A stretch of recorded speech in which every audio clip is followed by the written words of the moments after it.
Today, our theme is teamwork and how you foster teamwork in labs and in work environments. And I really thank DK and Anita Koshy for agreeing to be our panelists per se. So I thought I'd ask them some questions, and then I bet the rest of you have questions and suggestions to offer, so we can get into that. But why don't I have you go ahead and just introduce yourself. You may know everybody here, but there's probably somebody who doesn't know somebody. So Anita. So my name is Anita Koshy. I came here in 2012, and I'm part of BIO5, obviously, and then immunobiology and neurology. I'm a physician scientist, so I see patients a couple of weeks out of the year, and the rest of the time, as my kids know me, I'm a mouse doctor. And I study how a parasite persists in the brain. So that's who I am. Great. And DK? Hi, everyone. So my name is Dong-Kyun Kang, but my Korean name is a little bit tricky, so I go by DK. You can think it as a dancing king, trip king, a lot of possibilities.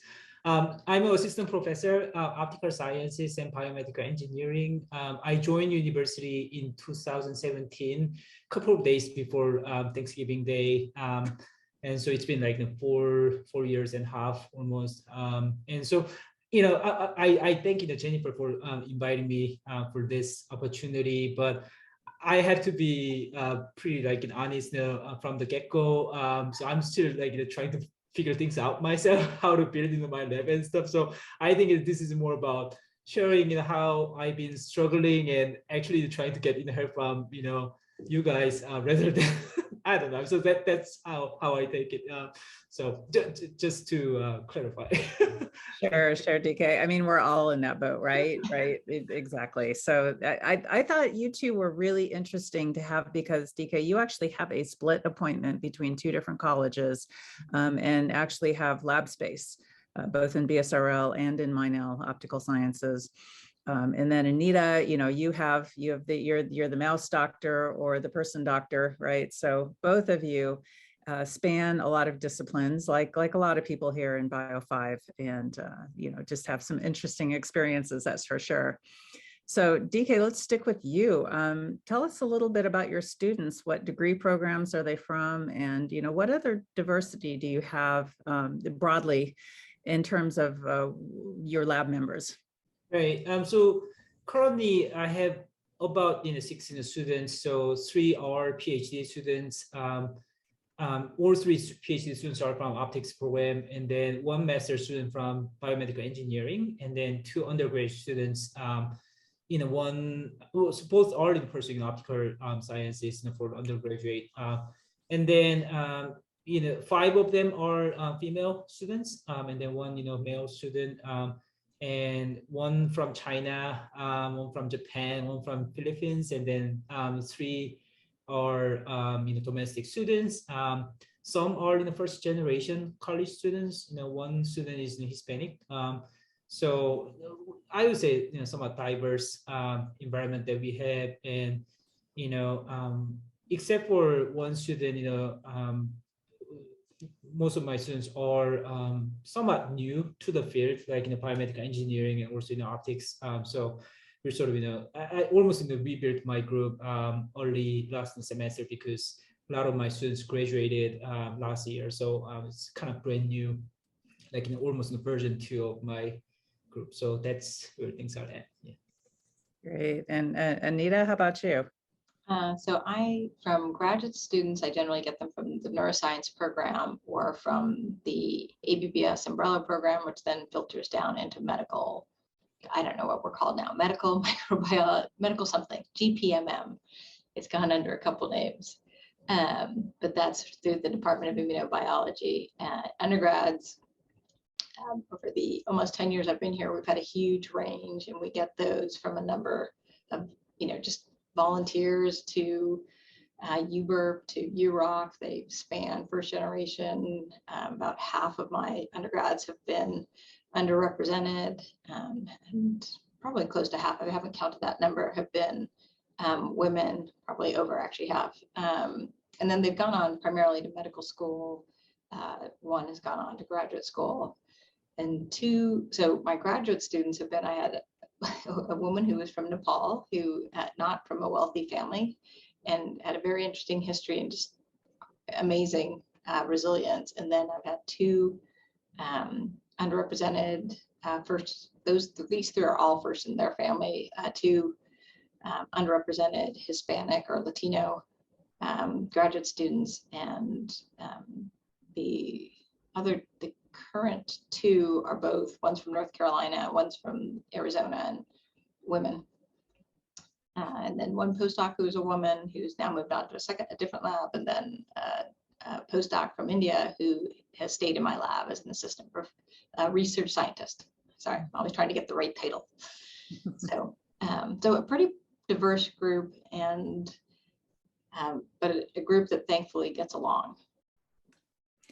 Yeah, that's great. And so I think, the first step starts with onboarding, and I guess we can even go back to how you select people. But once you have, what do you do to help integrate them in and build that culture that you want? And Anita, why don't you go ahead and start? So like, yeah, when you start and there's three of you in the lab, it's pretty easy, right? But I do say this thing before, that I think the selection process makes a huge difference. And we try to, as a lab, or I tell rotation students for graduate school, like, this is about fit. This is about, are you crazy? Am I crazy? Am I the right mentor for you? Are you the right student in my lab? Like, is this the right environment?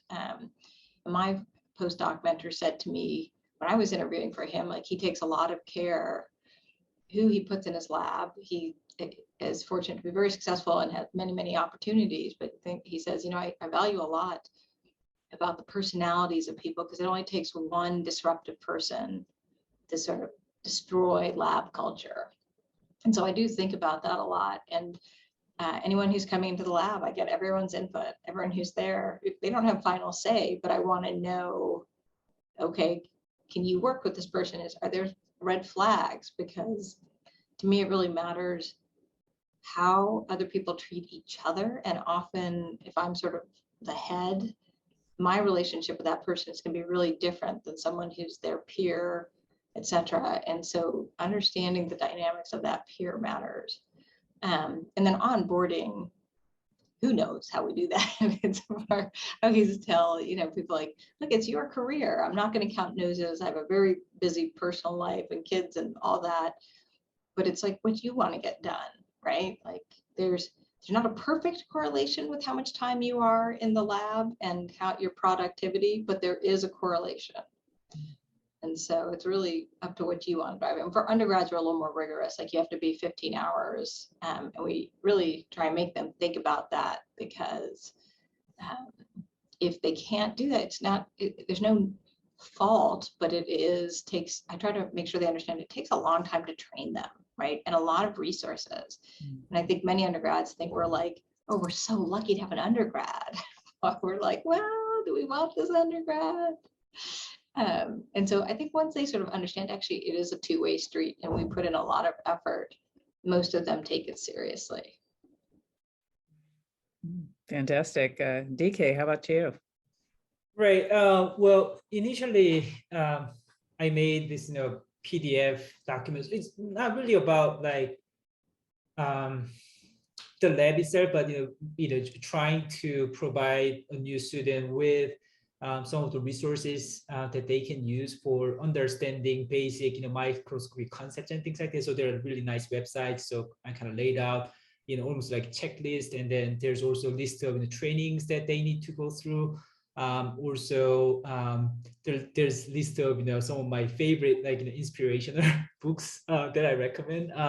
So that's what I started off. But then recently I made an onboarding document that it's one-page document that goes over the mission and characteristic of the lab, what we're trying to do, and really trying to set the expectation right, especially for funded RA or undergraduate students, like you're expected to work like at least this many hours.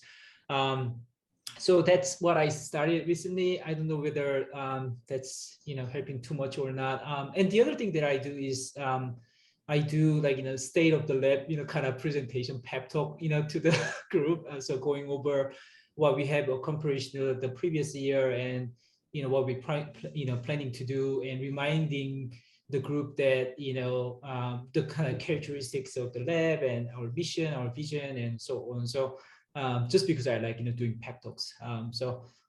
That's what I have. Whether it's working or not is a still question, but that's what I try. So I think this is a good time to stop and ask, that's neat. So we've seen two very different ways of doing it. One that's, got documents, and one where it's more about maybe individual interaction and making sure that this is a really good fit and assuring that the goals of the student are aligned with the goals of the lab. I think what I'm hearing from both of you is that it's really important to make expectations clear. Yeah. Yeah. I think more so for undergrads than graduates, or that's been my experience, is it's more so for undergrads than graduate students. Though I will say that I've had colleagues who said, oh, I have this graduate student who doesn't seem to have the same expectations as I do. Yeah. Anybody else? Any thoughts? Does this resonate with you, or do you have a different experience? I know we've got people all the way from assistant professors to full professors here.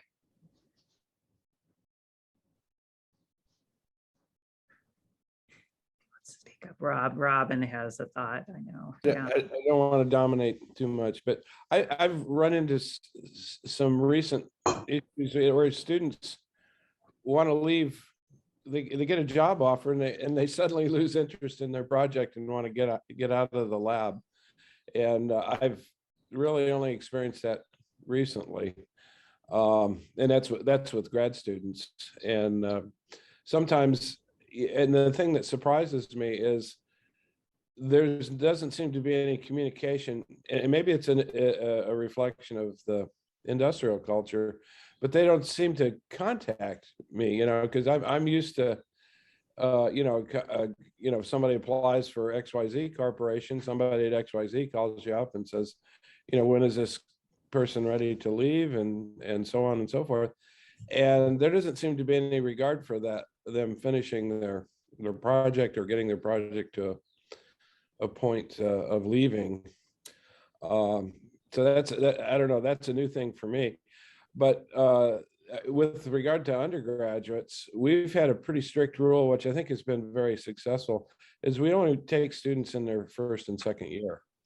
And there's a lot of students that sometime in their junior, senior year decide they need some research experience, and they want to just come and shadow someone in the lab for a few weeks and have a line in their vita, but of course it's a lot more work. You're saying 15 hours a week. And I worry about having students come in and, sink their GPA because they're spending so much time in the lab. And so it's a tricky fence to walk along, I think, in that you don't want the student to spend so much time in your lab that their coursework suffers, but on the other hand, they have to spend a minimum amount of time if they're going to get anything done, I think. Yeah, I think I definitely agree with that, and it's not every student who can do that, right? So that's part of it. Yeah, Chris. Well, a lot of these stories, first of all, thank you all for sharing your experiences so far. A lot of these really resonate, I think, with a lot of labs, mine included. And I think the one element that I wanted to share, I suppose, is that I learned a lot by my own experiences with the mentors that I've had over my career, learning the things that I wanted to try and emulate and the things that I didn't. And one of the things that I also started, so I also have an expectation sheet that I worked up, and I've been very careful historically with how you recruit students at all levels. But the other thing that I thought that one of the things that my PhD mentor did many years ago was attempt to write a mission statement. And I thought it was a brilliant idea. And so this is not my idea at all. I'm not taking any credit for it. But what he did, and then so what I have done, is write a draft of a mission statement and then include the entire group once a semester to say, all right, here's our mission statement. How does it change? Do we need to change it? Do we like what it says? Are we still upholding those values? Do we need to integrate different values? How do we need to change it? And so that was one of our lab meetings, was entirely dedicated to how do we want to edit this so that it reflects the current model of where we want our lab as a whole to go. And, I think at the time, I hope it helped instill a sense of ownership among the students, that it was not just my lab, but it was our lab. Again, I don't know how well that worked or not worked, but it was something that I tried to do. That's great. So I have a question. How have you guys tried to do like more structured activities to build more of a team cohesion, and have they been successful? Have certain type of activities been more successful than others? My lab, notoriously, as John knows, does Donut Tuesday. And so we all bond. And I've had people come into my lab who initially did not like donuts, and they all leave loving donuts. So yeah, so I mean, my lab's a pretty social group. That's been historical. So we haven't done things like I don't know, like paintball or anything like that, but we tend to try. I started early on, like once a semester. Especially with the undergrads, we'd sort of have an undergrad celebration day where we'd all go get breakfast or we'd go do something. And so we tried to do that. It's changed over the years, but we still, like at lab meeting, we enjoy talking to each other.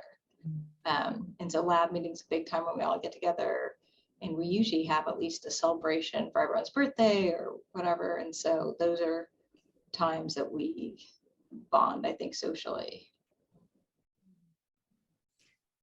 DK, yeah, that's John. Right, that's the next topic I think that you mentioned. So yeah, I mean, we also try to do something together, group lunch or group brunch. When there's something to celebrate, student graduate, we publish paper, get a new grant. Last time we tried the snooze AM. I don't know if anyone tried snooze AM, but the wait time is like 1 hour. Maybe so that was horrible. It's really nice place. I mean, I highly recommend it. But you have to make reservations. So one other thing that we do is, I mean, obviously we have in a group meeting, but I got this idea from Jennifer when she told me that like during the summertime her group has like casual presentations about like non-research stuff, and so I got the inspiration from that. And so in my group, we do casual presentation every week. So in addition to research presentation and paper in the discussion, we have casual presentation. So students talk about if they're going to be able to survive Squid Game or like their favorite anime shows and things like that. So I think that really lighten things up at the end of Friday. So I think that's helpful. We have Discord group chat, so we kind of post random things to each other. So that's potentially helpful. We recently made a group T-shirt. So one of my students is pretty good at like painting and very artistic. So she made a design and it's in the process of being printed. So I'm very excited about that. And then lastly, I mean, this is not really group activity, but I have 1 hour coffee like chat with one of my students. So it's one-on-one coffee chat between me and just one student. And I think that's been very helpful because student gets to have free coffee. They can order latte, cappuccino.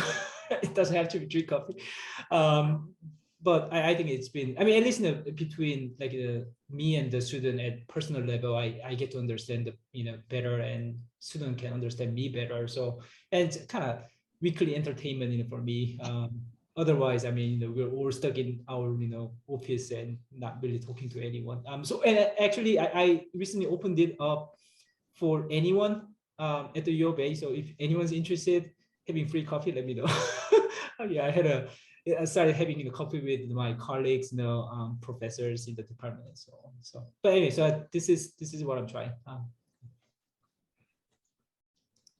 Yeah, John, what do you do? Well, I've been very fortunate in that I have a person in my lab that's very good about being the glue and the social connection. Most of the people in my lab tend to be very quiet, and he's been very good about bringing everyone together.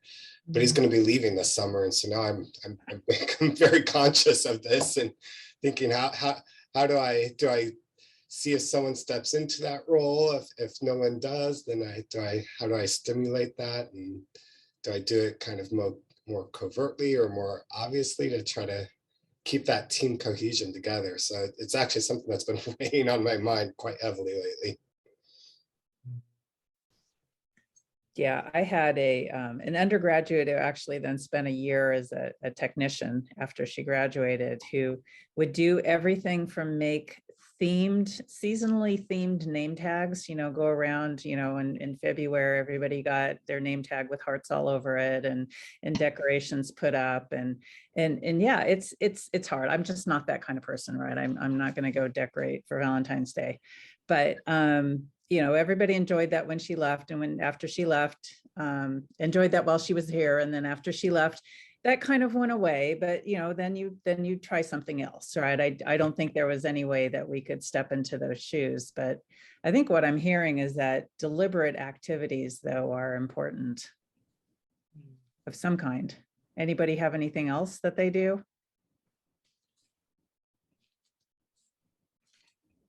The last couple of years, we've also tried to have a group Halloween party. I mean, a group Halloween costume. So that's always fun. Awesome. Yeah.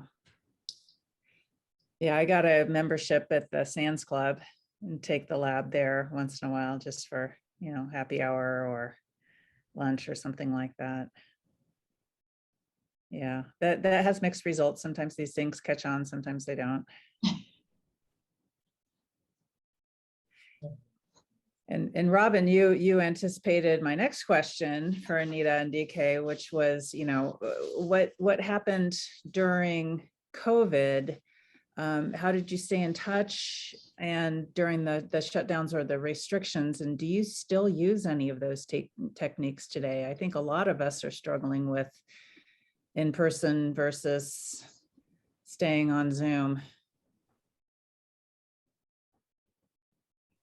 So DK, you mentioned Discord, and you still. Oh yeah, right. So yeah, so we recently started Discord, and it was already like I don't know. I mean, I feel like so we started Discord like 4 semester last year, so we were already meeting each other in person, so it really didn't change much in terms of dynamics. But I mean, during the COVID 2020 and 2021.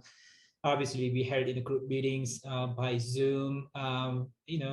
Was quite challenging, but at the time, my group was relatively smaller, and the students in my group, had been in my group for like several years, so we didn't have too much challenge in terms of onboarding them like that. But we still use Zoom occasionally when I have to make a business trip or when someone's sick.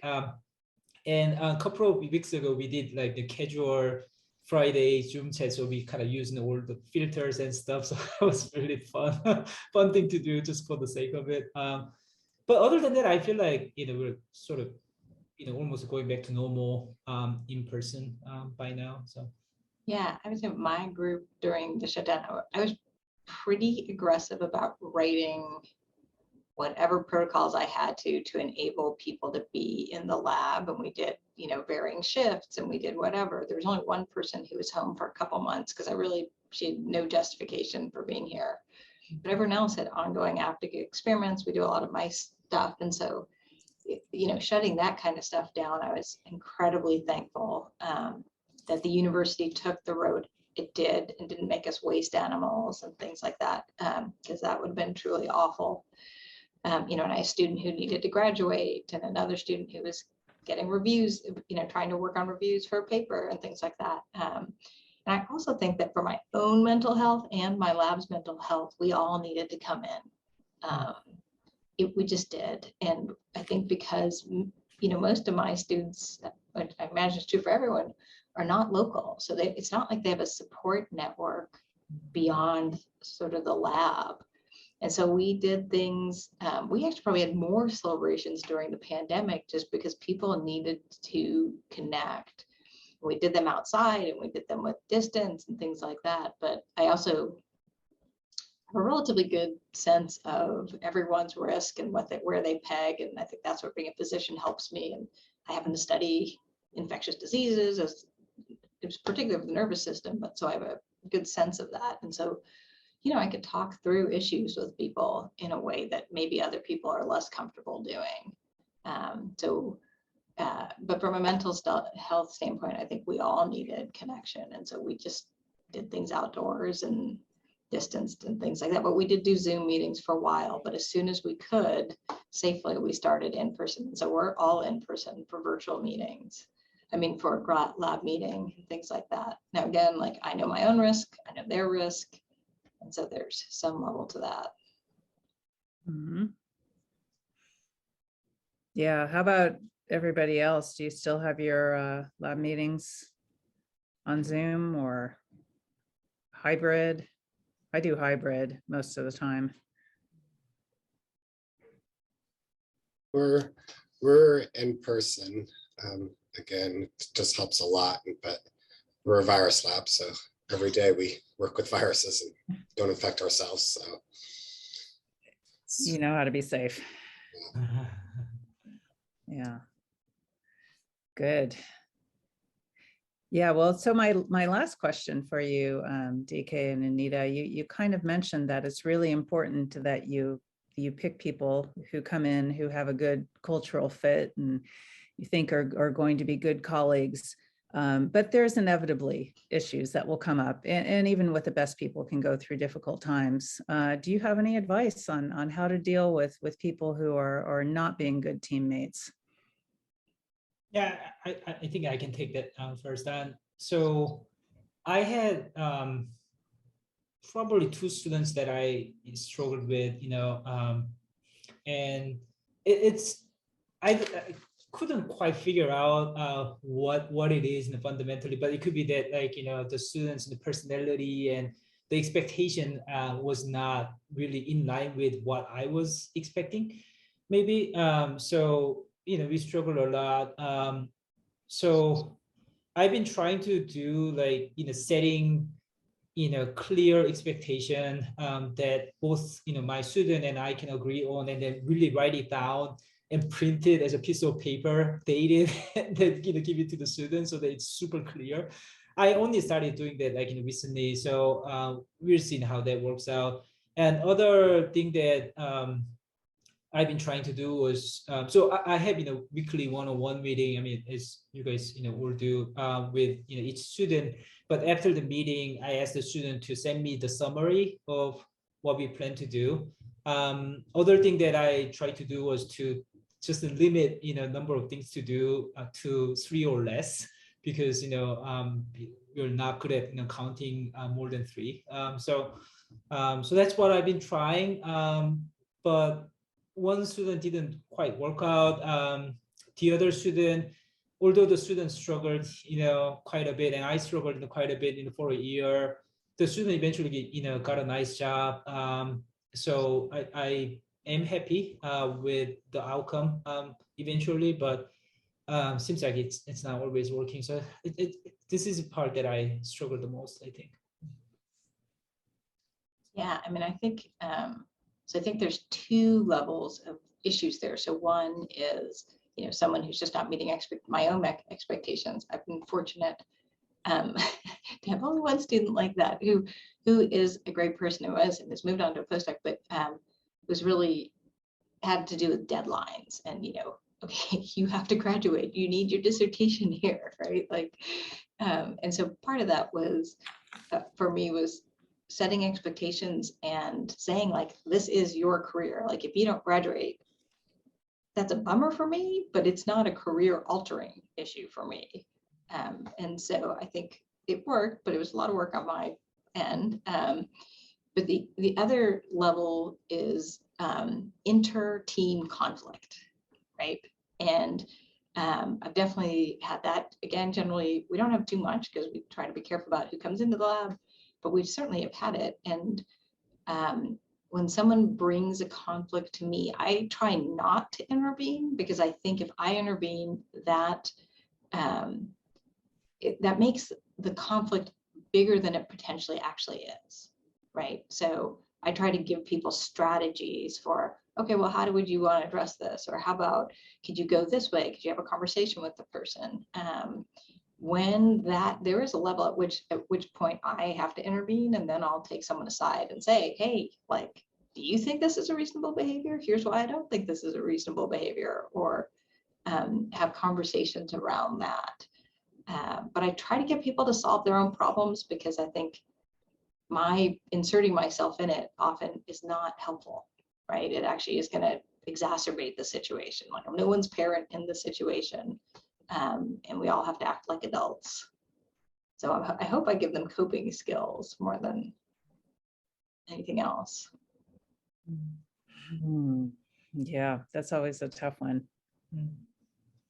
Yeah, I mean, if I can add a little bit more, I mean, I've been sort of struggling in terms of balancing between, being there for the student, through the process, helping them.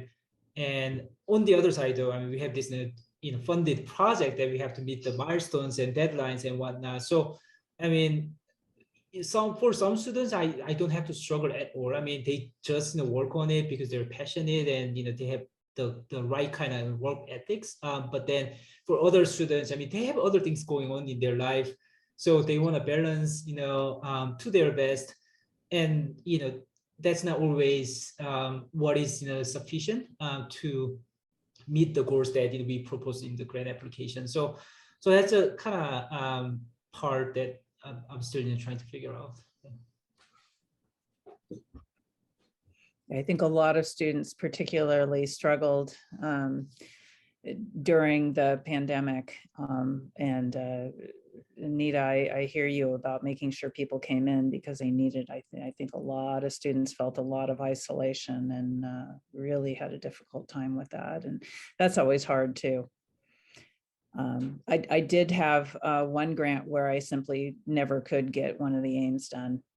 Just ran out of money. The students were not as productive, even if they wanted to be, they couldn't even do some of the things, and yet we were still paying them, and just basically ran out of the money without getting one of the specific aims done. So I hope that doesn't come back to bite me.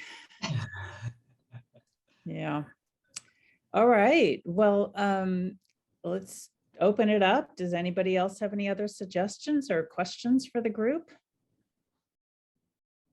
I think I can add, I mean, I'm talking too much, but so I had a chance to, I ran across the personal journal that I, wrote when I was a graduate student over the weekend. I mean, that was interesting because I also was going through a lot. I mean, I got dumped by my ex-girlfriend and things like that. So I think the students are kind of like that. And I totally forgot about it because it was like 20 years ago or something. So I think, I better remind myself, where they are in their life. They have to think about like, their soulmate and when they get married and like the money that they're making. And so I try to be on their shoes and like in their shoes and, understand better, but not always working. So.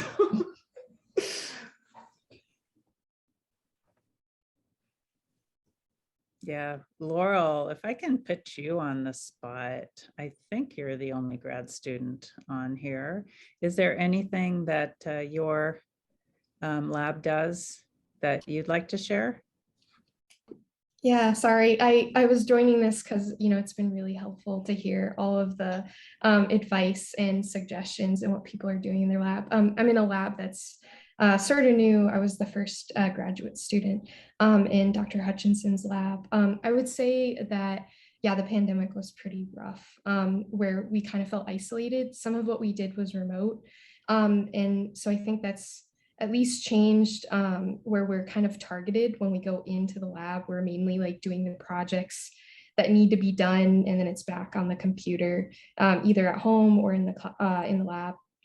But I would say we try to put on some fun events, like we'll get together at like a brewery nearby, and we try to pick places that have like alcoholic and non-alcoholic drinks, so that way undergrads can join us. And then like just kind of fostering that people can talk to each other all the time. So we have Microsoft Teams that we use, kind of similar to DK mentioning Discord. And I've noticed that's been really helpful, because a lot of times like you might not catch someone in the lab, but you can just message them as like at any time. Like I've gotten emails at like midnight, but it kind of like makes me feel good that like someone is, okay reaching out at that time. And it doesn't feel as formal as an email. But yeah. Thank you.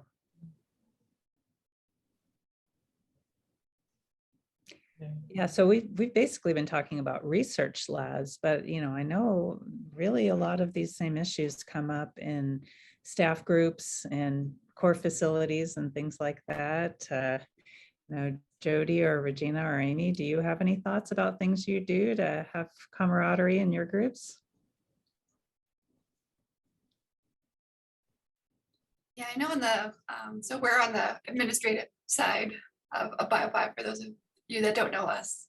I know for students, we struggle similarly in that we have to worry about turnover, and then as soon as you train a student and they're really adept at what they're doing, they graduate. So it is very challenging. I know on this side, it does help to have regular meetings, because then from there, when you develop those relationships, they have an opportunity, a set time where they can reach you if they need help. And then they also they have that forum to talk about anything. I usually open up a meeting with what's good. So similar to what you do, Dr. Barton, with these roundtables, it's like, what do you have that's going on in your life or in school or things like that? Yeah, those things I think help. I would like to say they help. I think you're right. I think they do help. I do one-on-one meetings as well. And I just find, they want to work harder for you when you're invested in them as well. So that's worked very well for us. And so we have the group meetings and then the one-on-one meetings. And I'm going to readmit Amelia. There we go.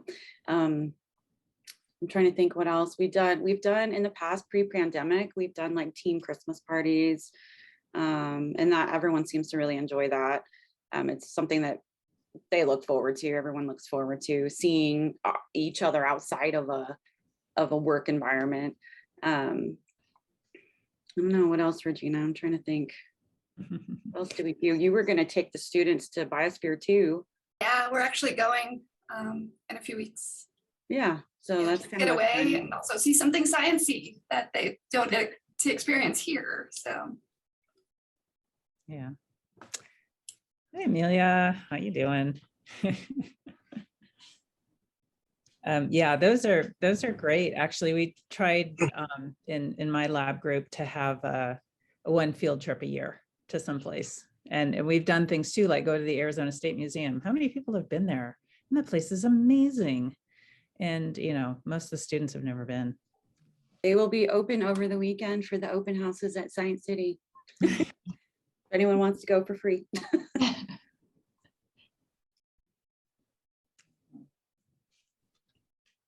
Right. Well, I mean, so this is something that I really want to do, like in a field trip, like, book a cabin or something that we cook together and kind of hang out. I mean, so I did my PhD and my education back in Korea, and it's very common back in Korea to, go out to this beautiful mountain area and book cabin for like a couple of days and just hang out. So I kind of miss doing that.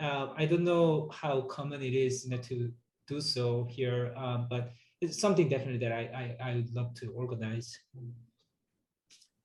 And we do that even between like professors and staff members too. Like we kind of go out for the full day, like, so that would be nice too, for BIO5.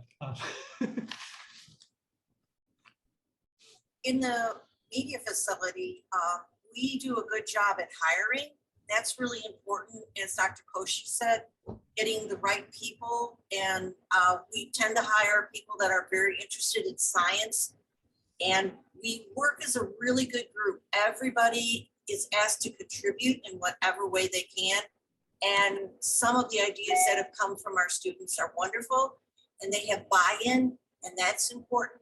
We used to do more things socially before the pandemic. Once the pandemic happened, we were trying to have everybody work varied hours, so there wasn't a lot of contact because our space is very small. And so we really haven't gotten back to the more social aspects of what we had.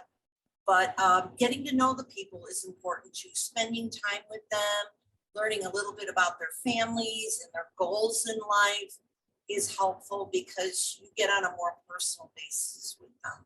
So, but I think what's really important is what Dr. Koshy said, finding the right people that are going to mesh with the group that already exists. And we do, when we interview, there's 3 of us that do the interviewing. I'm the production manager. Tamara and Marcy are sharing a job right now, so they're each 20 hours a week. But when we recently did some hiring at the beginning of the school year last year, the 3 of us interviewed and we talked about, you know, is this person a good fit or not? So that's how we do things. Thank you. Great. Anything else? Lab holiday party. Yeah, these, you know, it's interesting because it kind of depends on your group whether or not you can really do a big retreat. I think some people just aren't in a life situation where it's very easy for them to get away from their family responsibilities. Or you could invite families along, but you know, then, yeah, I've been hesitant to do something that was overnight because of that. But I do know that there are faculty who do that. And their trainees really enjoy it.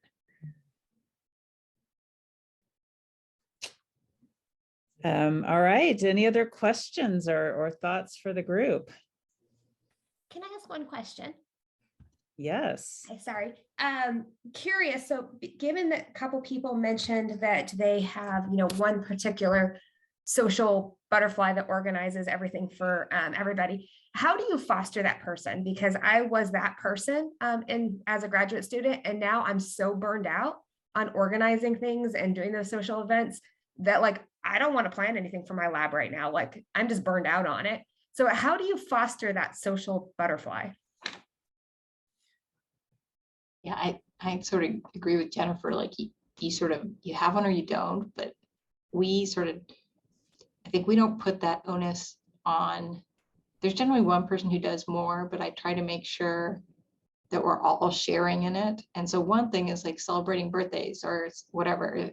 We've had people who do not celebrate birthdays culturally, so then we celebrate some other day for them. They get to choose whatever day they want, but having a day of appreciation. And then someone else in the lab is in charge of that day. So, and this I got from my postdoc mentor, and that way it's not on me per se, and it rotates. It's not on, everyone takes a turn of sort of being the organizer. And so I try to be good about making sure it is not just one person driving it. And again, I've been really fortunate to have a lab where lots of people will say, like, oh, okay, this person's birthday is coming up. Let's divvy up what we're going to do. And that at least helps not, as you said, Elaine, like just put the so difficult just if you're the only person. Yeah. For the person in my lab, they're really great about coming up with ideas for fun events. But then I always ask for a volunteer for someone else to help organize it, or someone else to take the lead in finding the dates and making it happen. So that way it's not just one person, but I think there's definitely that one person in my lab that comes up with ideas and always thinking, oh, we should be doing something now, like there's something reason to celebrate, right? Yeah, so if you don't have a person like that in your lab, then, you know, I know every lab is going to be different and it cycles, right? Sometimes you have a bunch of extroverts who like to do things. Sometimes you have a bunch of introverts. Sometimes you just have people who are very quiet or very shy or, you know, don't want to step up. If you have a lab full of people who aren't really engaging, I mean, they're not, you know, disengaged, but they're not engaging, and you don't have the energy or the time to do all of this for your group, that can be a little bit harder situation. And then, you know, I think it's fine. I don't think that you have to have these types of parties to foster a team attitude. Maybe something just a little bit more quiet, but that still brings people together in a way that they get to know each other would be fine. And you can, I've heard a couple of things, you know, making sure you take time out at your weekly meetings to talk about things that are going on in people's lives. Anybody have any other suggestions for easy things to do for quiet lab groups? I used to have, you know, quiet groups, so I tend to organize, you know, things myself in terms of, you know, going out together and things like that. But then when we went out, I mean, it was super quiet again, so it was so awkward. I just wanted to add one thing. So I made a sticker with the lab logo. So, you know, students like it, they kind of put it on their like mug, their laptop and everything. So there's that sort of membership, like, you know, feeling your so sense of community, I think. So I think that helped in quite a bit. Chris? Yeah. And so my addition to this is that what I've heard, you know, I've already heard essentially the same thing throughout this discussion, is that you act within, you know, what you're comfortable with, and groups change over time based on personalities. And my experience with this is that when I've been in a group where someone has felt forced to do something, there wasn't organically, didn't come from an organic source, like Elaine, you really loved organizing things and that's awesome, but if there wasn't that spur, that person who was really that catalyst, that a group will still be successful. And to not try and force something that just the group isn't really up for. And it's okay if there isn't, I think we've heard this too, it's okay if a group isn't going out every week and getting together. You can still have continuity of the professional mission, and you can still be very successful without that spark. So, you know, it's totally cool if it doesn't happen. Awesome. Thank you all so much. That was very helpful. Thank you. Yeah. Well, great. Well, I think that's a great note to leave on. Thank you, Chris, for kind of summing up our conversation today. I think I have to get back in the mode of you might actually have someplace you're supposed to be for an in-person meeting at 10, and regardless, maybe you'd like to be able to stand and stretch between meetings. So let's go ahead and wrap it up. Thank you so much. It's really great to see everybody. Thank you. All right. Bye-bye. Thank you.